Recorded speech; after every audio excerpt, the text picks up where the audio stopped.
Salam alaikum, shalom aleichem, que la paix soit sur vous. Bienvenue, mesdames, dans cet épisode numéro 33 du podcast Fini les dettes, votre rendez-vous hebdomadaire pour reprendre le contrôle de vos finances et bâtir la vie que vous méritez. Ici, et vous le savez maintenant, nous parlons d'argent entre femmes, sans tabou ni langue de bois, pour atteindre la liberté financière. Pour celles qui ne me connaissent pas encore, je me présente, je suis Malika de Riche, écrivaine, rentière dans l'immobilier, podcasteuse, passionnée par l'autonomie financière et personnelle, notamment celle des femmes. Aujourd'hui, nous allons parler d'un sujet qui nous concerne toutes et qui est encore plus crucial quand on a un petit budget. Comment trouver l'équilibre entre les dépenses essentielles et les dépenses plaisir? Parce que oui, gérer un petit budget ne veut pas dire vivre sans plaisir et inversement, tout dépenser pour se faire plaisir ne doit pas mettre en danger votre stabilité financière. D'ailleurs, ne dépensez pas tout, juste pour votre plaisir.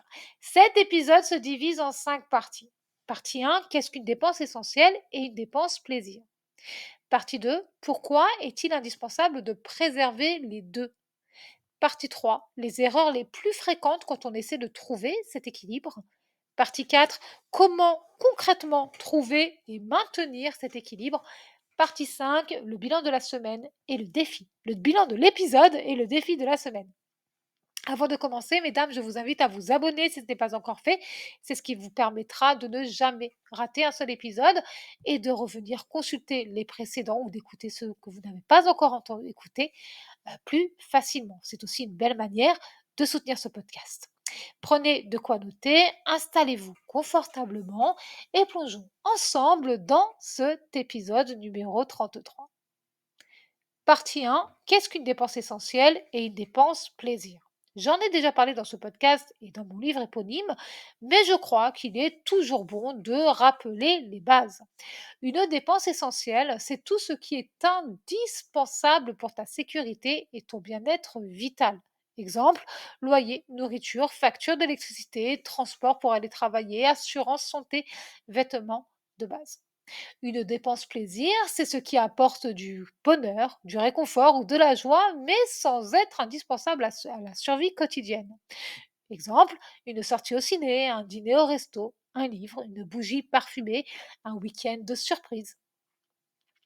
Selon une étude de l'IFOP qui date de 2022, 7 femmes sur 10 ressentent de la culpabilité après une dépense plaisir, même modeste. Ce qui montre à quel point on associe encore plaisir et faute, alors que ces deux types de dépenses, les essentiels et les plaisirs, peuvent coexister sainement. Je vous parle de la culpabilité dans mon livre Fini les dettes et vous explique comment vous en libérer une bonne fois pour toutes. Ce n'est pas facile, mais c'est un processus indispensable quand on veut améliorer ses finances, son rapport à l'argent et sa vie de manière générale. Je suis moi-même passée par là, alors je ne peux que vous conseiller de continuer à écouter ce podcast, car plus on en apprend sur un sujet, ici l'argent, plus on est sûr de soi. Et moins on culpabilise parce qu'on remet moins en cause nos propres choix, on sait qu'ils sont réfléchis et cohérents. Le livre Fini les dettes vous permet d'aller encore plus loin en adaptant tout ce que vous apprenez à votre situation financière personnelle. Vous passez ainsi de l'apprentissage à la mise en pratique. Passons maintenant à la deuxième partie de cet épisode. Partie 2, pourquoi préserver les deux types de dépenses est indispensable. Souvent, quand on a un petit budget, on pense qu'il faut tout sacrifier pour survivre. Mais en réalité, vivre sans aucun plaisir mène à l'épuisement émotionnel et souvent à des craquages plus coûteux ensuite.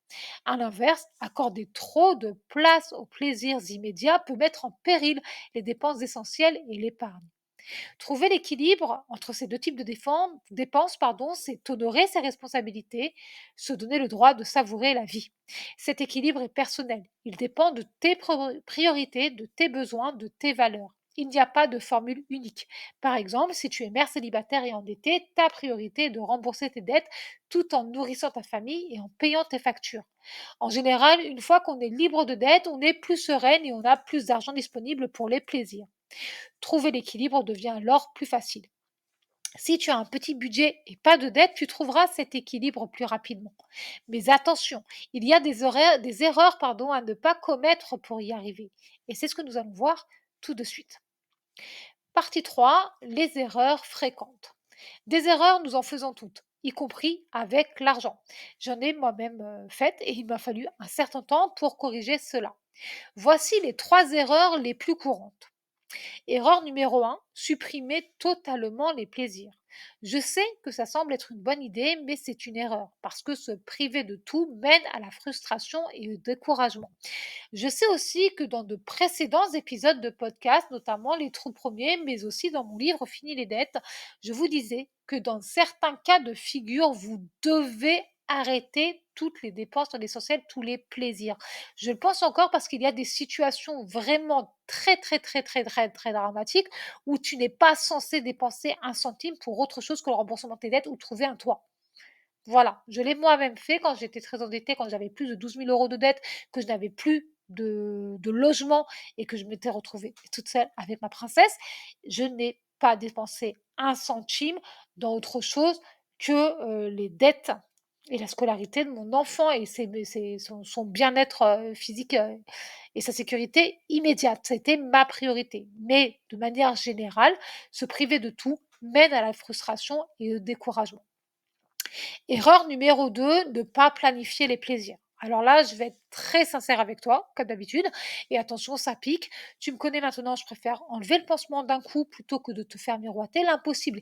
Il y a une réalité qu'on doit accepter. Quand on a un petit budget, on doit planifier toutes ses dépenses, y compris les plaisirs. Je sais, c'est pas sympa à entendre, c'est pas sexy, c'est pas fun, mais c'est la réalité. Ne pas planifier les plaisirs mène à des dépenses impulsives. Il y a des domaines qu'on peut vivre instantanément sans rien planifier. Mais concernant l'argent, quand on a un petit budget, ce n'est pas le cas. Surtout si on ne sait pas bien gérer son argent. Erreur numéro 3, tout mélanger. Je crois que c'est l'erreur numéro 1, la plus fréquente et la pire de toutes. Quand on n'a aucune visibilité claire sur ce qui est essentiel ou non, on fait n'importe quoi. Et l'argent disparaît, entre guillemets, il s'évapore. On se retrouve dans le rouge le 10 du mois sans même comprendre ce qui s'est passé. Distinguer ces deux types de dépenses, les essentiels et les plaisirs, permet de choisir consciemment plutôt que de subir. Et c'est ainsi que l'on trouve l'équilibre entre dépenses essentielles et plaisirs. Ce qui nous amène tout naturellement à la partie 4, comment trouver l'équilibre. Pour trouver l'équilibre entre ces deux types de dépenses, il faut être méthodique. Voici ma méthode simple et adaptée au petit budget. Petit 1, commencez par identifier vos dépenses fixes et incompressibles. C'est la base. Vous devez savoir ce que vous devez payer, quand, combien et comment. Exemple, loyer 400 €, électricité 80 €, course 250 €, etc. Petit 2, fixez un montant mensuel réservé au plaisir, même petit. Exemple, 10 €, 20 €, peu importe. Ce montant est sacré et prévu. Personnellement, j'ai une enveloppe physique appelée moi dans laquelle je mets 10 € par mois. Parce que pour le moment, je construis l'avenir, le mien, celui de ma famille, et que je veux que mes trésors aient un petit pécule pour démarrer dans la vie. En général, les 10 € se cumulent pendant plusieurs mois, ce qui me permet de me faire un cadeau quand j'en ai vraiment envie. D'ailleurs, le prochain sera probablement un soin ou une thalassothérapie. Un truc juste pour moi et que je n'ai encore jamais fait. Et vous, quel sera votre prochain plaisir? Vous pouvez me le dire en commentaire. Petit 3, utilisez une enveloppe plaisir physique ou virtuelle. Une fois le montant atteint ou épuisé, pas de dépenses plaisir supplémentaires ce mois-ci. Petit 4, choisissez des plaisirs de qualité plutôt que de quantité. Mieux vaut un bon massage par trimestre qu'un fast-food chaque semaine qui ne te nourrit même pas nutritivement et même pas émotionnellement non plus. Petit 5, prévoyez des plaisirs gratuits ou peu coûteux.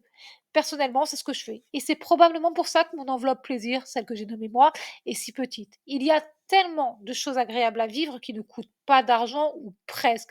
Ça sert à rien pour moi de me dire, ah, je vais mettre 100 € ou 120 € dans mon enveloppe plaisir, alors que 10 € me suffisent.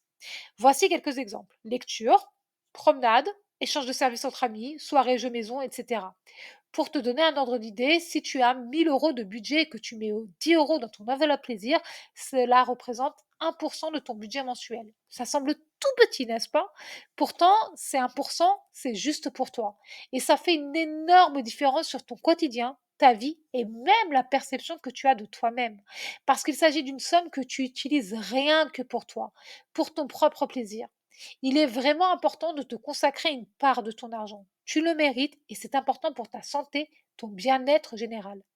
Une étude de l'OCDE, qui date de 2021, montre que les foyers qui planifient leurs dépenses plaisir sont 40% de moins exposés au surendettement. C'est une vraie stratégie d'équilibre financier. Pour rappel, mesdames, être stratège, c'est une bonne chose. Et vous êtes une stratège parce que vous vous instruisez gratuitement sur l'argent grâce à ce podcast. Cela fait partie de votre stratégie et sincèrement, bravo. Vous le savez certainement, ce ne sont pas toutes les femmes qui osent faire ce que vous faites. Beaucoup de femmes préfèrent vivre dans l'inconfort de peur de passer pour une femme vénale, ou parce qu'elles associent pouvoir financier, autonomie financière, indépendance, liberté de choix à des images négatives. Et je suis heureuse de savoir que vous faites partie de ces femmes qui ont décidé de reprendre leurs finances en main. Alors encore une fois, bravo. Partie 5. Bilan et défi de la semaine. Cet épisode touche à sa fin. Voici ce que vous devez retenir de cet épisode numéro 33. Les dépenses plaisir ne sont pas un luxe, mais un besoin humain légitime. Planifier et distinguer évite la culpabilité et les erreurs. La culpabilité ne sert à rien. Même avec un petit budget, tu mérites des moments de bonheur. Passons maintenant au défi de la semaine. Votre défi de la semaine est le suivant. Ouvrez une enveloppe plaisir ce mois-ci. Même si tu n'y mets que 5 euros, c'est ton premier pas. Et note une liste de 10 plaisirs simples et abordables que tu aimerais t'offrir. Pense à partager cette liste en commentaire, ça peut inspirer et motiver toutes celles qui écoutent. Pour ma part, comme je te l'ai dit, je pense m'offrir un soin spécifique ou une thalassothérapie, un truc que je n'ai encore jamais fait pour me détendre. Et toi? Dans le prochain épisode, nous parlerons d'un sujet qui est souvent demandé. Comment augmenter ses revenus sans se surmener? Je vous partagerai des pistes concrètes, accessibles, réalistes, même avec peu de temps ou d'énergie. D'ici là, mesdames, prenez grand soin de vous et de vos finances et souvenez-vous, votre argent est votre allié, pas votre ennemi. Si cet épisode vous a plu et ou aidé, partagez-le à au moins une femme que vous connaissez, une amie, une sœur de cœur, une collègue, la boulangère, la pâtissière, la banquière ou autre. Je suis certaine qu'elle vous remerciera et moi aussi. Et pour aller encore plus loin avec ton argent, n'hésite pas à découvrir mon livre Fini les dettes, disponible en librairie physique ou numérique. On se retrouve mardi prochain, ici même, à 14 h. Bye bye!